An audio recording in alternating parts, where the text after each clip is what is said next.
Hi there, my friends. How are you today? I hope that you're doing well in general. So, physically, mentally, emotionally, and of course, financially.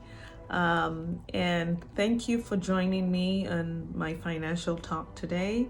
And thank you for all the other times that you may have joined as well. And if you're joining me for the first time, I want to thank you and welcome you as well. And I hope that you'll be back again to join me on my financial talk. So, the topic before us today has to do with private equity firms and how they've been able to sort of navigate the global pandemic. But more specifically, I want to focus on um, how they've been impacted within this region, okay? And I chose this topic for two reasons actually. One is because I think that private equity firms over the last few years, or maybe I would even say longer than a few years, I feel have played a very vital role in supporting like private sector developments again in this region, and especially when it comes to small and medium-sized businesses. And I want to talk about how you know those businesses are going to be impacted going forward. And then the other reason why I chose this topic is because when you rely too much on private equity funds, if things are not done properly, okay, it could go bad and it can turn out really ugly. And there's a case that's been in the news recently that I'm going to touch on. Okay, some of you may know parties involved, or you may have even heard a story of the case that I'm going to share with you today. But there are lessons to be learned, okay, for small to medium sized businesses going forward. Okay, so those are the two reasons why I chose this topic. For those of you, so today we're obviously talking about business finance, okay? And for those of you who may not know what a private equity firm or fund is, to sort of simplify the definition, it's really capital investments, investments that come from institutional investors or private investors, and they pull this money together and decide to invest in private companies, either because the company is looking to grow, they've gotten to a particular stage in their sort of evolution and they're looking to grow, so they're looking for growth opportunities. Excuse me, and they need like cash injection to be able to realize sort of their goals of expanding the business. And sometimes it's a case where they need sort of recapitalization. Sometimes it's a buyout, a complete buyout of a business. And typically when that happens, it's called a leverage buyout in the investment world. And when that happens, private equity firms are using a combination of debt and mostly debt and some of their own equity to purchase a company that usually has been around for a while, is stable, but has been having problems for whatever reasons. It could be a multitude of reasons, and often publicly traded companies, right? With the intention of, changing a lot of things structurally and putting the business into a position where it can start to generate profit again. So they take it from public, they buy it out from being a public company, they take it private. Okay, and then when everything is all hunky-dory, they take it public again. So there are different aspects of, private equity funding and methods and ways to set this up and structure deals, as a matter of fact. So that's what it is in a nutshell. But in terms of the first reason I wanted to talk to you about this topic and why we may start to see not even may, we are going to see sort of a contraction, okay, in terms of private equity firms injecting funds into small or medium-sized businesses in this region. as you know, everyone has been impacted due to the global pandemic.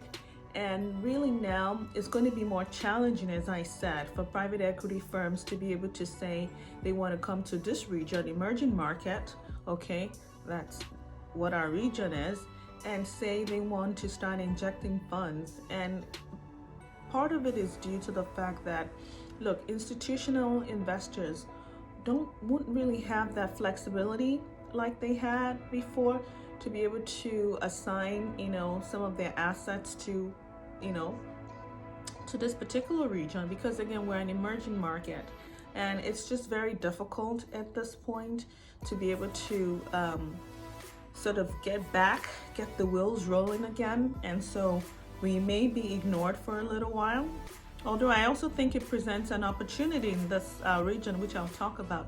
And another reason is because, fundraising would have a longer life cycle, just given again the nature of what's been happening. And I'm not sure that investors will want to look to us. Again, as I said, we are an emerging market. Developed nations have the flexibility, they have the support of their governments, they have bailouts, they have more developed infrastructure and all of those good things, and they would have access to, some of the vaccines that we've heard lately have shown like a very good efficacy level.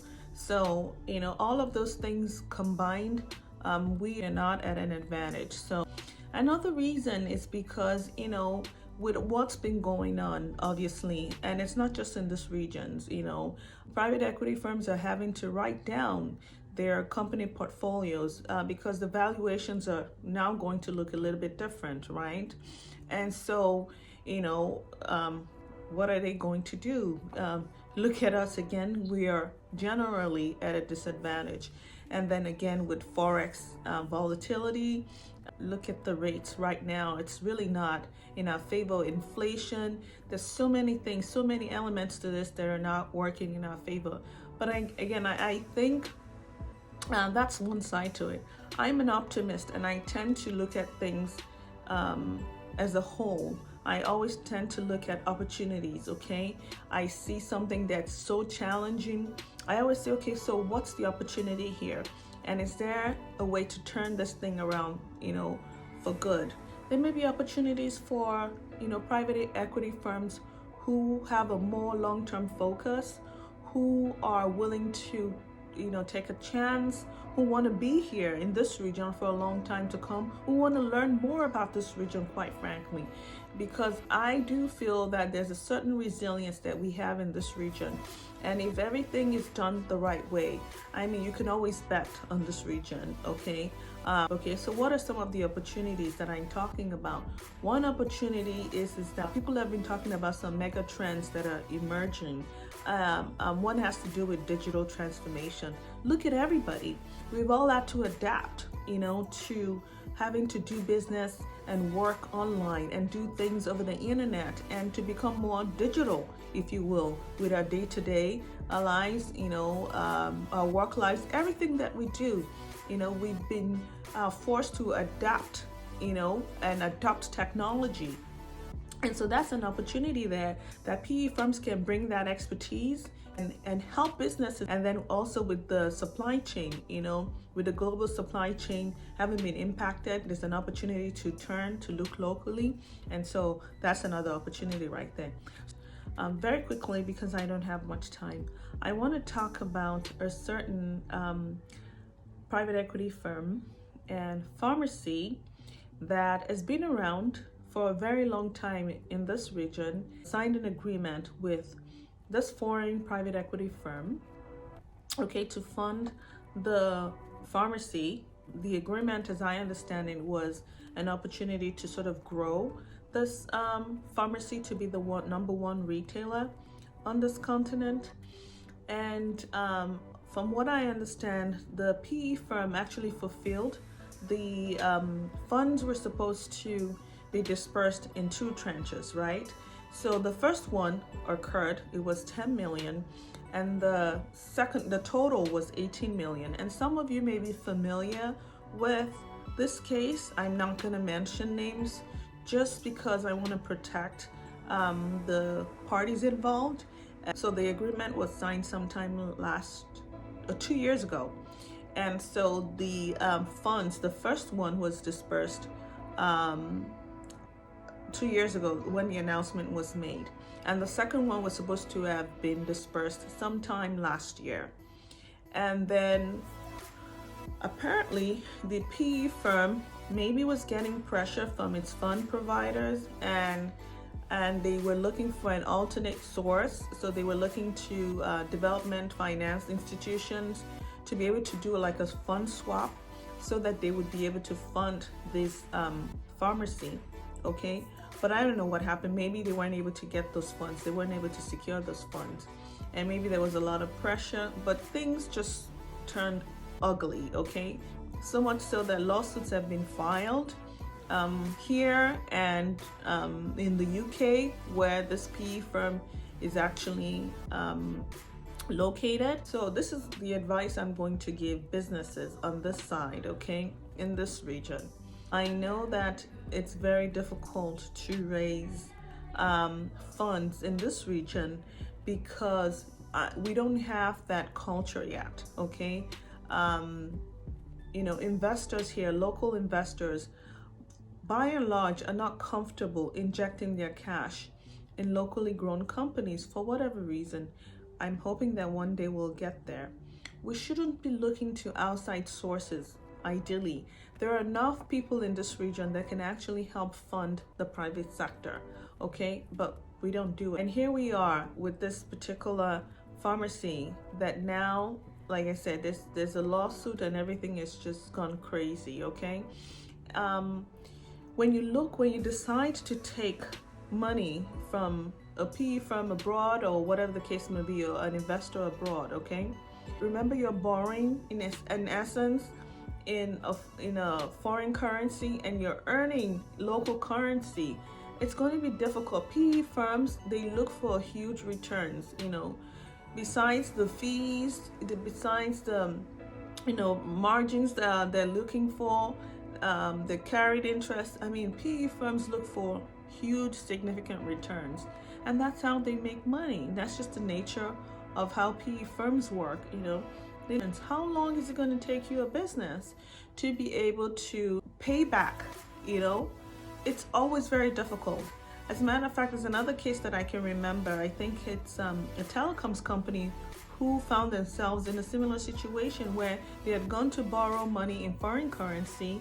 And even though the telecoms industry in this region is a pretty lucrative, I would say, business, but I don't know if it was mismanagement. I don't remember the exact details of that particular story, but they also went bust, okay?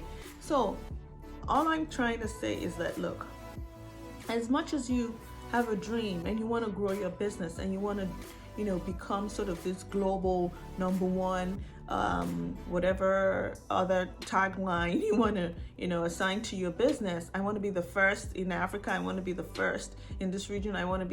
Remember that, look, everything takes time. You should never be in a hurry, okay, to the detriment of your company, to build out your company where, the financials just simply don't make sense. If the financials don't make sense, you have to put in a lot of factors. There's a regional factor that you have to sort of put into, when you're structuring the deal. Get competent, local investment firms or banks that are aware of sort of the challenges that are unique to this region. Get one or two. It's not uncommon to involve multiple investment firms or banks when you're trying to structure a deal with a PE firm. It's not uncommon to do that. I mean, there's something to be said of having a PE firm invest in a local company and for that company to do well. It would only help tell the story for companies that are coming up, other companies that are coming up. So I've said more than I have time to say today. And so that's that. So my friends, I hope that you find this topic useful and helpful. Until next time, I want to wish you well. Enjoy the rest of your week.